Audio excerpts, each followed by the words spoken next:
Sejam bem-vindos mais uma vez, queridos alunos e alunas, irmãos do curso Mater Dei de Teologia Básica.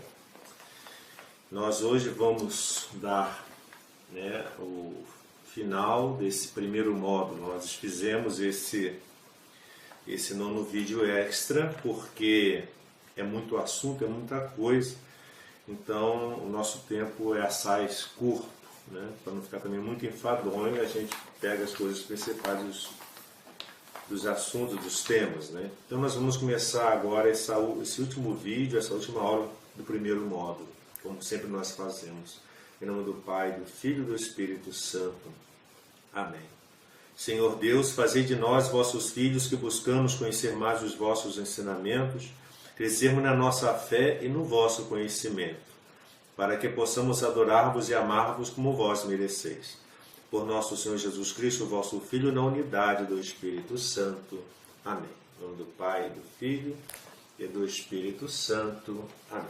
Então, nós estamos aqui agora retomando o último vídeo desse primeiro módulo. Graças a Deus, estamos chegando ao final dessa etapa, que é muito importante para todos nós. Então, nós vamos agora pegar os seguintes artigos. O artigo 10º, creio na remissão dos pecados.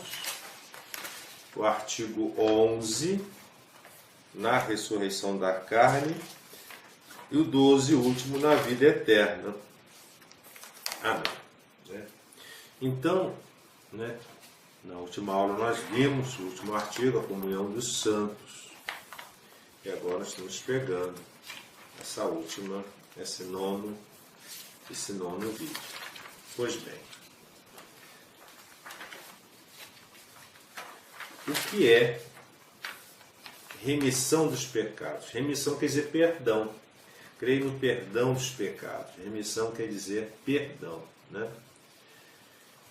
O 10º artigo do Credo ensina que Jesus Cristo deixou à sua igreja o poder de perdoar os pecados, por numerosos e graves que sejam. Nós sabemos que ele deu à igreja o poder de ligar e desligar, se chama o poder das chaves. Tudo que ligares na terra será ligado no céu, tudo que desligares na terra será desligado no céu.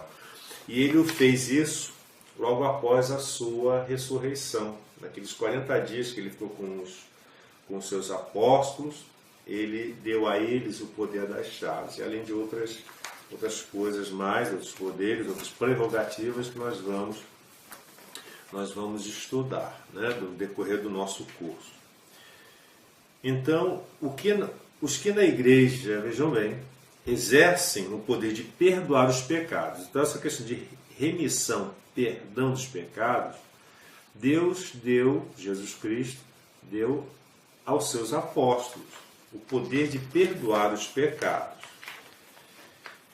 Quem são essas pessoas? Em primeiro lugar, o Papa, que é o bispo, sucessor do apóstolo São Pedro. Ele é o único qual possui a plenitude de tal poder de ligar e desligar, de perdoar pecados. Vocês vão perguntar assim, mas por quê? Mas todos os padres, todos os bispos não perdoam o pecado? Sim, perdoam, porque são sacerdotes e estão na linha sucessória dos apóstolos. Mas acontece que existem certos pecados cujo perdão está reservado ao Santo Padre, ao Papa. Existem certos pecados que estão reservados somente aos bispos, que podem, inclusive, delegar, em certos casos, aos sacerdotes, aos padres em geral, aos presbíteros, que colaboram com ele na sua diocese. Mas o Papa, ele tem a plenitude do poder das chaves, do poder de desligar e ligar, poder do perdão dos pecados, a remissão dos pecados. Depois vem os bispos, e depois, sobre sua descendência, os demais sacerdotes, que são os presbíteros. A igreja perdoa os pecados pelos méritos de quem? Pelos merecimentos de quem? De Cristo. O sacerdote, seja ele um bispo, ou um presbítero, um padre comum, não é ele que perdoa os pecados. Ele, quando perdoa os pecados lá no confessionário, houve a confissão do penitente, da pessoa arrependida, fiel que vai lá se confessar, ele está ali como instrumento de Deus. Ele está ali como uma ferramenta de Deus. Comparando um telefone, né? Quando você vai, né, usar um telefone, não é o telefone que fala com você. Quem fala com você é a pessoa que está, né, transmitindo a sua voz pelo telefone. O telefone é apenas um instrumento pela qual sai a voz, pela qual as pessoas se comunicam. Então o sacerdote, o bispo, o padre, quando ouve a confissão e perdoa, não é ele que perdoa, ele perdoa em nome de Deus. Por isso que quando ele diz a fórmula da absolvição, como nós veremos no tratado, né, dos sacramentos, antes da confissão, da penitência ou reconciliação, nós veremos que ele fala: eu te perdoo os teus pecados em nome do Pai, não em meu nome. Né? Eu, Padre Carlos Fernandão, em meu nome, não, eu tenho poder para isso, né? nem tenho a presunção disso aí. Mas é em nome de Cristo. Né? Ele ali representa a igreja, os sacerdotes, oficialmente, né? E ele, em nome de Deus, agindo em persona Cristo, ele perdoa os pecados. Então o sacerdote, quando está ali, ele representa também a igreja. A igreja é o quê? É o corpo de Cristo, que se prolonga o quê? No tempo. Para quê? Para a salvação. Então a igreja perdoa os pecados pelos méritos de Cristo, né? Conferindo que os sacramentos por ele instituídos para este fim, principalmente o batismo e a penitência. Né? E com isso nós vamos agora para o 11º artigo. Qual é o 11º artigo? O 11º artigo é: creio na ressurreição da carne. Essa questão da ressurreição da carne é uma questão muito séria, né? Nós já falamos em outros vídeos, né, sobre a questão da ressurreição da carne. Nós sabemos que quando, né, Jesus ressuscitou, ele ressuscitou a si próprio pelo próprio poder, porque ele era Deus. Né? Diferente da ressurreição de Lázaro, ou daquela menina que Jesus ressuscita, daquele filho daquela viúva, né? E outros. Né? Então é diferente, porque Jesus, quando aquelas pessoas que ressuscitam, que Jesus fez ressuscitar, tipo Lázaro, aquelas pessoas morreram depois. Cristo não, quando ele ressuscita, a sua carne, né, unida à sua alma, à sua divindade, ele toma um corpo diferente que está nos céus. Né? Então, nesse 11º artigo do Credo, nos ensina o quê? Que todos os homens um dia ressuscitarão. Todos os homens ressuscitarão, retornando cada alma ao corpo que tinha nesta vida. Né? E ressuscitarão todos, os bons e os maus. Né? Por que todos ressuscitarão no último dia, antes, né? É uma fase antes do juízo final, no momento do juízo final. Por quê? Porque todos os homens, em si, na sua essência, é composto desses dois princípios, material e espiritual, o corpo e a alma. Então, quando eles forem presenciar o juízo final, eles vão assumir o seu corpo. Ah, mas é um absurdo, porque os corpos já sumiram, já se misturaram. Tá? Meu amigo, Deus, ele criou o mundo. E da forma como ele vai fazer a ressurreição dos mortos, isso daí para ele é muito, muito trivial. Deus pode tudo, para ele nada é impossível. Né? Quem faz esses tipos de objeções simplesmente não entendeu nada, né? Não percebeu a tamanha tolice que está falando. Né? Deus vai fazer assim, isso é o poder dele. Como vai fazer, eu não sei. Né? Quem estiver lá, aliás, todos nós estaremos lá e veremos isso, como isso vai se dar. Né? De uma forma ou de outra, vai acontecer. Né? Porque isso, Deus determinou assim, é uma verdade de fé, um dogma, né? Que todos irão ressuscitar, ou para o inferno ou para o céu. Mas aqueles que já tinham morrido, que já tinham enfrentado o juízo particular, que já decidiram ali a sua sorte eterna, ou o inferno ou o céu, eles também ressuscitarão. Mas nós vamos ver aqui como se dará isso, né? Então a ressurreição dos mortos ocorrerá por força de Deus, única e exclusivamente, porque Deus é onipotente, a quem nada é impossível. Isso se dará quando? No final dos tempos, né? No dia do juízo final. Será uma etapa inicial do juízo propriamente dito, né? Desse juízo que Deus vai fazer, dando um ponto final a toda a história, é o final da história, e reajustando, né, fazendo a prestação de contas de todos, né, quem mereceu e quem não mereceu o prêmio, a recompensa eterna. Deus quer a punição dos corpos também. Por que Deus quer a punição dos corpos? Porque quando você obra, quando você realiza, faz um bem ou faz um mal nessa vida, você faz com o corpo também. Se eu peco contra a castidade, eu peco com o corpo. Se eu roubo e mato alguém, eu cometo isso com o corpo. Se eu falo mal de alguém, calunio alguém, eu faço isso com o corpo.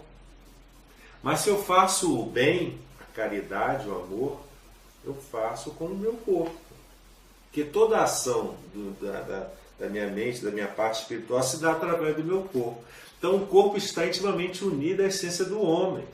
Se a parte espiritual ela vai ser julgada por Deus, o corpo também vai participar. Então, tendo a alma obrado o bem ou o mal unida sempre ao corpo, seja também com ele premiado ou punido. É uma lógica, né? Porque o homem não é só princípio espiritual. Os anjos, sim, a natureza angélica são anjos, são espíritos. A natureza deles é espiritual unicamente. Né? A compleição deles, né, da essência deles é simples, a nossa é composta, né, corpo e alma. Haverá grandíssima diferença entre os corpos dos eleitos, dos bons, e daqueles condenados, dos réprobos, aqueles que foram, né, já estão condenados para o mal, para o inferno. Por quê? Porque somente os corpos dos eleitos terão a semelhança do Cristo ressuscitado, os dons dos corpos gloriosos. Quando na ressurreição dos mortos, na primeira etapa do juízo final, quando todos os homens ressuscitarem, aqueles que ressuscitarem para a condenação vai ter um corpo diferente daqueles que ressuscitarem para a glória, é lógico, né? E quais serão esses dotes, quais serão essas qualidades, esses dons que adornarão e que transformarão os corpos dos eleitos, daqueles que cumpriram, dos justos, né, dos santos? Quais serão esses dons? Primeiro, a impassibilidade, é o primeiro dom. A impassibilidade. O que significa isso? Isso significa que eles não poderão mais estar sujeitos aos males, às dores, de nenhuma espécie. Nenhuma. Né? Impassibilidade, impassível. Não.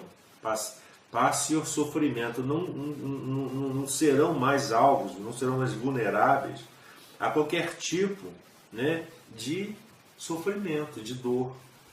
Nem necessidades de alimento.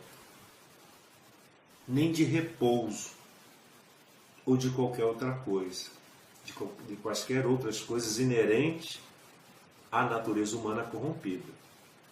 Eles serão restaurados, né, naquela situação de paraíso, né, ou mais ainda, né, porque na situação de paraíso eles viviam num estado de ciência infusa, inclusive, perderam, né, mas nós, né, pretendemos que na misericórdia de Deus estejamos entre os eleitos e que nós vamos receber, né, esse dom, né, da impassibilidade.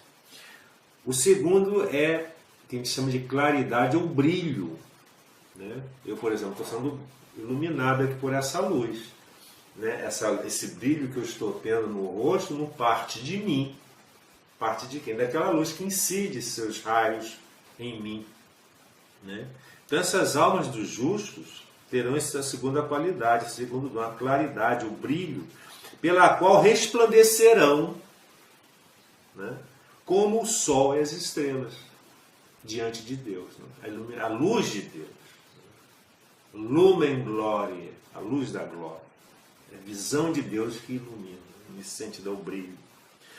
A terceira qualidade, o terceiro dom, será a agilidade. Né? O que significa isso? Pela qual poderão passar num momento ao outro, de um lugar ao outro, sem qualquer fadiga, do céu à terra. E é bom lembrar, né, quando se fala do céu à terra, que esta terra, esse mundo aqui, ele será transformado. Será a restauração de toda a criação. Né, como era no paraíso terrestre, antes do pecado original de Adão e Eva. E Deus vai restaurar tudo. Eis que faço novas todas as coisas. Haverá um novo céu, uma nova terra. E essa terra será habitada pelos justos. Nós transitaremos entre o céu e a terra, né, sem fadiga, né, sem nenhum tipo de cansaço, porque nós temos essa agilidade, que será uma prerrogativa da nossa alma gloriosa. E a quarta é a sutileza. Né? O que significa isso? Que poderão, sem obstáculo, penetrar qualquer corpo, como Jesus fez quando ressuscitou.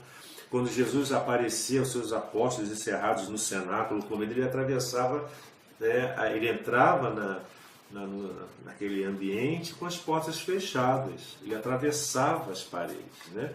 Então, essa sutileza nós teremos também, né, como um corpo glorioso. Os corpos dos condenados, por sua vez, serão privados desses dons, dessas prerrogativas, dessas qualidades que os bem-aventurados terão no seu corpo.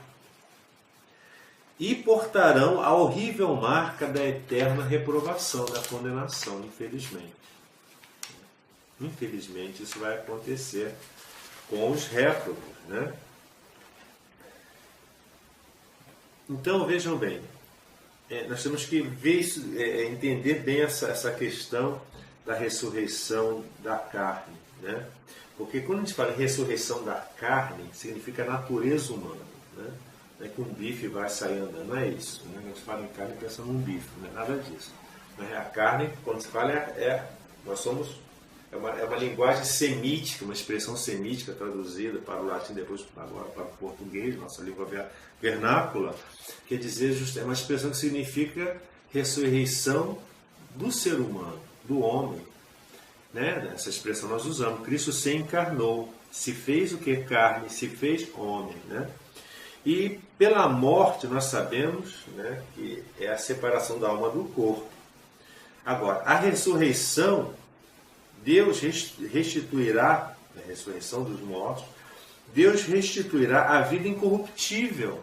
Nós não vamos mais nos corromper, né? Porque será um corpo transformado, e sendo novamente unida a nossa alma. Assim como Cristo ressuscitou e vive para sempre, todos nós ressuscitaremos no último dia. Né? A gente não pode, né, esquecer isso, isso é uma verdade de fé. Diz 1 Coríntios, capítulo 15, versículo 44. Cremos na verdadeira ressurreição desta carne que possuímos agora. São Paulo já falava essa verdade. Contudo, semeia-se no túmulo do corpo corruptível, um corpo corruptível, né, lá no túmulo. Ele ressuscita um corpo incorruptível, um corpo espiritual. Em consequência do pecado original, o homem, né, deveria sofrer a morte corporal, a qual teria sido subtraído se não tivesse pecado. Né? A morte é consequência do pecado. Uma vez que Cristo restaura a criação, restaura o homem, não existe mais pecado, consequentemente a morte, que é o salário do pecado, e a consequência do pecado, ela desaparece. Né? Por isso que a Igreja Católica, né, o cristianismo, é uma religião que preza muito pelo corpo, pela conservação do corpo, mesmo principalmente depois da morte. Essa tradição de enterrar as pessoas, nós veremos que é um dos mandamentos da igreja, sepultar os mortos, não deixá-los assim à luz do sol, ao tempo, para que os abutres, os vermes venham. Não, isso não faz parte da tradição cristã. Porque o cristão, ele enterra os seus mortos, devolve à terra, ali, esperando a ressurreição, a conservação daquele corpo lá, aguardando o dia do juízo. Por isso, que a gente usa esse termo cemitério. Cemitério é uma palavra grega que significa dormitório, kemiterion. Então lá estão dormindo os corpos, aguardando a ressurreição. Então nós sabemos que é o Campo Santo, por isso que nós também chamamos o cemitério de Campo Santo, porque lá estão os santos, os justos, os cristãos, os batizados, aguardando a ressurreição. Agora está essa moda de cremação. Isso aí é uma prática antiga, pagã.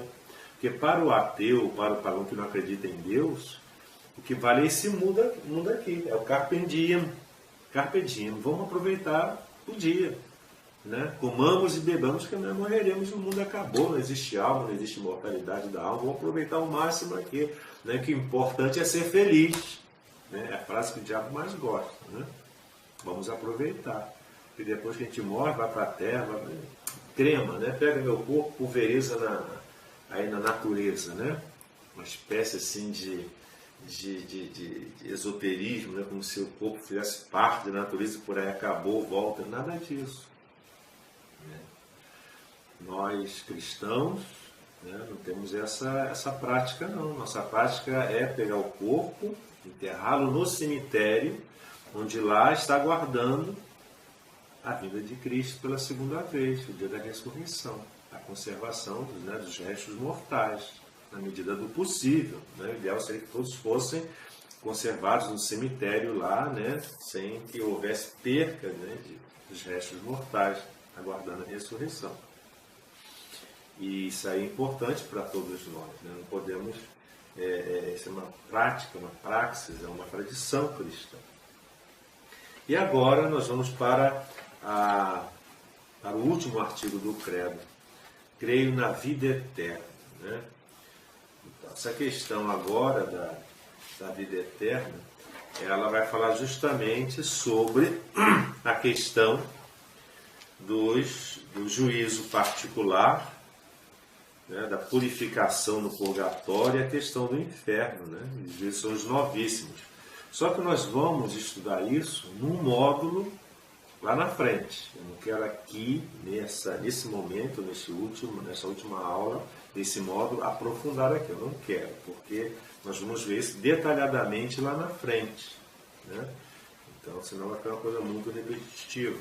Então, neste último artigo do Credo, nos ensina o quê? Que depois desta vida presente, há uma outra vida. Na verdade, não é uma outra vida, é a continuidade desta outra vida numa outra situação. A gente fala numa outra vida,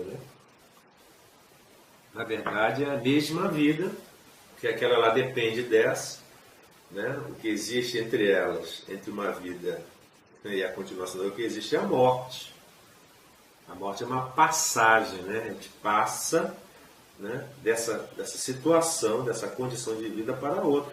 É tipo uma criança que nasce concebida dentro do útero materno. Ela tem aquela vida intrauterina.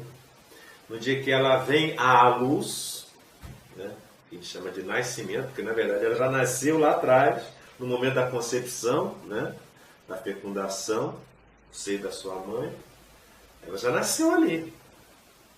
A gente fala nascimento no momento em que ela vem à luz. Então, ela tem uma vida intrauterina. Quando ela vem à luz, ela passa daquela condição intrauterina para a vida, à luz, da vida comum. Comparando, seria assim. Nós vivemos num mundo, que é esse, e vamos para uma outra situação. A passagem da criança quando nasce, quando sai do útero da sua mãe para a luz, ela é dada à luz, ela nasce, é um momento doloroso, tanto para a mãe quanto para a criança. Por isso, quando a gente nasce, a gente não se lembra disso, mas a gente chora, né? Porque quando a gente respira, a gente entra em contato com o ar e o organismo reage, aqui dentro, o ar ainda está queimando tudo. Você sai de se alimentar, de respirar pelo cordão umbilical da sua mãe, você agora está autônomo. Você não depende mais dela nesse sentido de dependência total. Da mesma coisa é a passagem dessa vida para outra. A morte, ela é dolorosa, porque ela rompe aquela ruptura do que seria natural para nós, o corpo e com a alma. Esse parto, a morte é um parto para a vida eterna.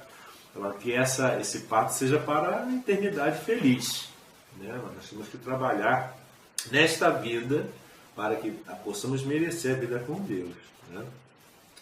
Então, esse último artigo nos ensina que depois desta vida presente há uma outra vida, digamos assim. Ou eternamente felizes, né, com Deus, os eleitos, no paraíso, ou eternamente infelizes, né, a vida infeliz para os condenados no inferno. Todos nós passamos por essa escolha. Não podemos compreender a felicidade do paraíso, né, porque supera o conhecimento da nossa mente, que é muito limitada. Né? Como é que é o céu? Não sei. Né? Isso é uma coisa maravilhosa, né? Uma convivência, um ambiente maravilhoso. Nossa mente é limitada, a gente não consegue entender como será. E porque também os bens do céu não podem comparar-se a este mundo. Esse sofrimento que a gente passa, as dores, as aflições, né? Todo tipo de angústia, de dor que a gente passa aqui, é incomparavelmente menor, né? Se for fazer essa comparação com os bens celestes que nos esperam. É por isso que nós temos que enfrentar as dores e os sofrimentos dessa vida com alegria, né? Com os olhos fixos em Deus, sabendo que tudo isso aqui vai passar. Quando nós estivermos no céu, olhamos para trás, poxa, tanta bobagem que nós passamos, mas bobagem, né? Mas hoje aqui o sofrimento é duro, né? É a provação. Por quê? Porque nós vivemos pela fé. Né? Ninguém tem evidência de Deus, né? Eu pessoalmente não tenho. Eu nunca vi Nossa Senhora, eu nunca vi Deus. Eu nunca, né, vi um anjo na minha frente para ter aquela convicção. Não, o céu existe. Eu não tenho, né? Eu não sou Moisés que falava com Deus, né? O Josué, né? Os apóstolos que presenciaram com Cristo, viram o Monte Tabor, né? Viram Moisés e Elias, ali Cristo glorioso. Né? Eu respondo por mim, eu não tenho, nunca tive essa graça, esse privilégio. Então eu caminho pela fé, eu creio, né? Me dediquei a vida toda para isso, né? Para servir a Deus, né? Ao seu reino. Né?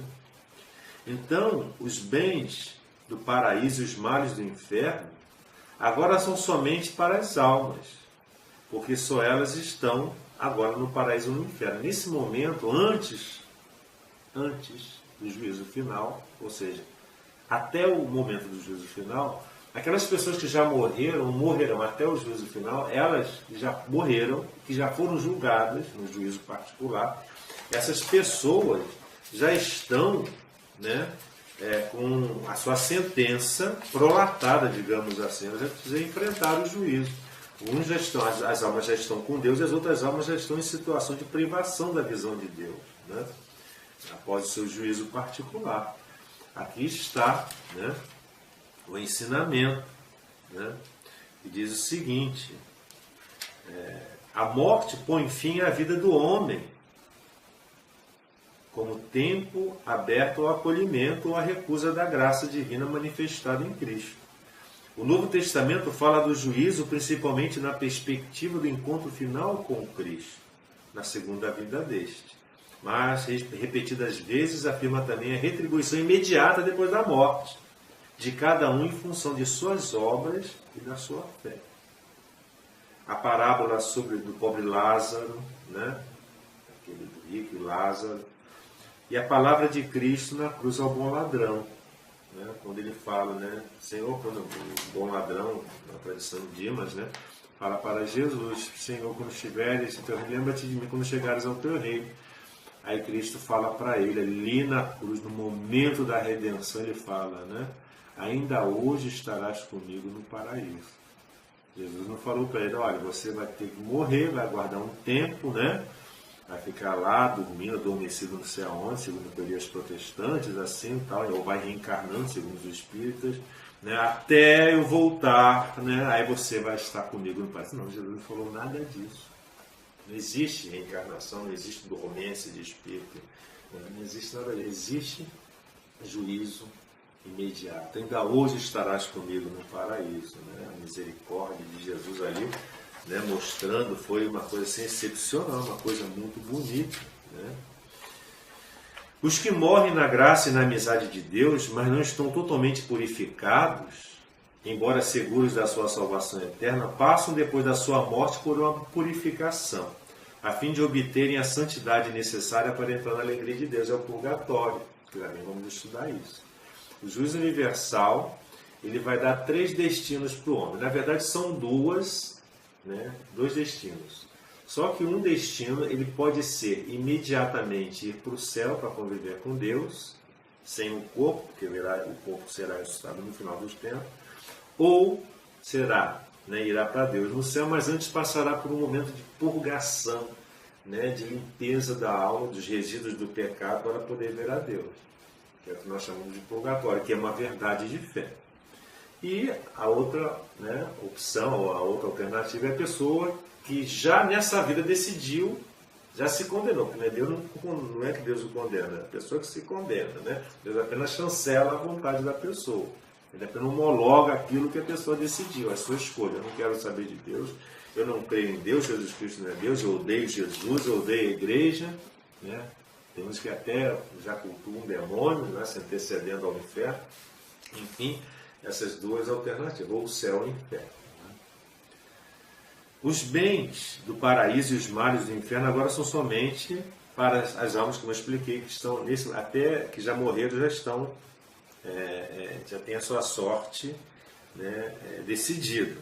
Né? Mas na medida, isto é, no grau. Né? Ou seja, mas depois da ressurreição da carne, os homens, na plenitude da sua natureza, isto é, em alma e em corpo, serão felizes ou atormentados para sempre. Então, nesse momento, os que já foram condenados pelo juízo particular, eles vivem uma tormenta da ausência, da privação de Deus, porque eles quiseram assim, os outros já têm aquela visão de Deus, já estão no céu. Só que na ressurreição dos mortos, isso aí vai se potencializar, ou para o bem ou para o mal. Né? A tormenta será pior, porque o corpo já estará restaurado, e a alegria será maior com aqueles dons, né, os corpos gloriosos, aquelas 4 qualidades, na visão de Deus. Os bens do paraíso para os eleitos, os males do inferno para os condenados, serão iguais na substância e na duração eterna. Né? Na substância, por quê? Na natureza humana e na duração da eternidade, para toda a vida. Mas na medida, isto é, no grau, serão maiores ou menores segundo os méritos ou deméritos de cada um. Então, eu, né, sendo admitido à glória de Deus, a minha contemplação de Deus vai ter um grau, conforme o maior ou menor merecimento dentro da graça, da visão de Deus. Então, se nessa vida eu amei, me dediquei, vivi minha vida cristã de amor e afeto a Deus, na visão beatífica será uma contemplação muito grande, será intensa. Agora, se eu tive uma vida cristã de amor a Deus, sempre, tudo bem, eu fui uma pessoa muito devota, né, fui para o céu, mas se eu não tive, né, aqueles merecimentos, né, em grande quantidade, de grande valor, será um grau, né, relativamente menor daquele que viveu intensamente. A mesma coisa em relação ao inferno. Né? Então o tormento vai ser em maior ou menor grau de acordo com aquilo que ele fez. Né? Esse aí é um outro assunto também que nós vamos estudar mais lá na frente, como é escatologia. né? Então, nós temos que pedir a Deus, né, concluindo agora o nosso vídeo, né, terminando esse nosso primeiro módulo, mas volta e meia esse assunto vai voltar, né? Volta e meia esse assunto vai voltar no desenvolvimento dos outros módulos. Eu não esgotei tudo aqui, nem tenho essa pretensão de esgotar tudo, mas nós vamos voltar sempre nos assuntos, né? Por isso que a teologia ela é toda, né, unida, ela é interdisciplinar, ela entra na outra porque tudo é uma doutrina só. Então, vamos agradecer a Deus por termos estudado este módulo e que Deus nos abençoe e nos guarde a todos nós com a perseverança desse curso. Que Deus nos abençoe em nome do Pai, do Filho e do Espírito Santo. Amém.